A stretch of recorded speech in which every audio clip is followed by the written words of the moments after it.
इस खबर पर ज्यादा जानकारी के लिए विधानसभा रायपुर विधानसभा के बाहर से राजेश मिश्रा हमारे साथ सीधे जुड़ रहे हैं। राजेश, विधानसभा सत्र जो है वो स्थगित कर दिया गया है, कार्रवाई स्थगित कर दी गई है राज्यपाल के अभिभाषण के बाद। अभी क्या नजारा देख पा रहे हैं आप वहां पे? देखिए, अगर आज की पूरी कार्यवाही की बात करें तो सबसे पहले राज्यपाल आनंदीबेन का जो अभिभाषण हुआ, अभिभाषण के बाद फिर सत्ता पक्ष के लोगों ने कृतज्ञता उस पर जाहिर की और उसके बाद मंत्रियों का परिचय हुआ। इस दौरान जो है जैसे ही राज्यपाल का भाषण खत्म हुआ उसके बाद सत्ता पक्ष और विपक्ष के कुछ नोकझोंक होती रही।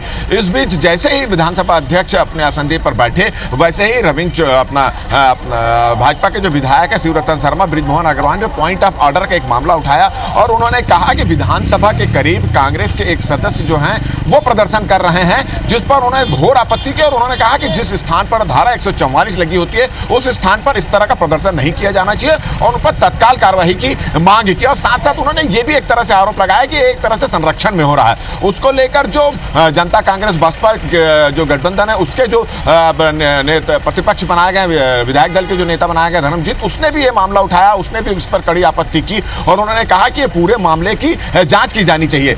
जब ये सब आरोप लग रहे तो उस वक्त सत्ता पक्ष के लोगों ने यह कहकर विपक्ष को शांत कराने की कोशिश की कि आपके जब कार्यकाल था उस समय भी इस तरह के प्रदर्शन हुए, इस तरह के हुए हैं और आपको इस तरह की बातें, ये मामला उठाने का कोई हक नहीं है। तो इसको लेकर काफी नोकझोंक होती रही, आरोप प्रत्यारोप हो गया और शोर शराबा यहाँ पर शुरू हुआ। जब इस बीच मुख्यमंत्री उठे भूपेश बघेल और उन्होंने कहा कि ऐसा कुछ हुआ है। पहले उन्होंने अजय चंद्राकर जब इस मामले में कुछ बोलने के लिए उठे तो मुख्यमंत्री ने उनको यह बोल के बैठा दिया, चुप करा दिया कि अनुमति संसदीय कार्य के जानकार हैं और अध्यक्ष की अनुमति के बगैर नहीं बोल सकते। जब सदन के जो नेता जब बोल रहे हैं उस समय नहीं बोल सकते। तो इसको लेकर भी थोड़ी सी नोकझोंक हुई है और साथ ही साथ फिर मुख्यमंत्री भूपेश बघेल ने ये जानकारी दी सदन को कि जो प्रदर्शन कर रहा था उसको फिलहाल हटा लिया गया है। और विधानसभा अध्यक्ष ने फिर आसंदी पर बैठते हुए कहा कि इस पूरे मामले की जानकारी उनके पास भी आई है और वे अब अपने सुरक्षा कर्मी हैं, उनसे इस पूरे मामले की जानकारी लेंगे और उसके बाद जो उचित कार्रवाई होगी वो करेंगे।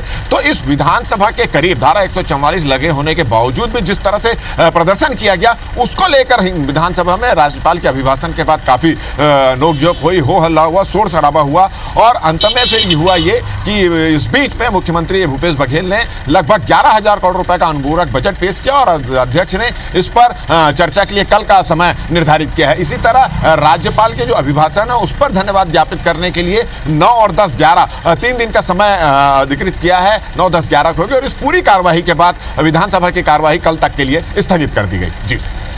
जी राजेश, इस पूरी जानकारी के लिए आपका बहुत बहुत शुक्रिया।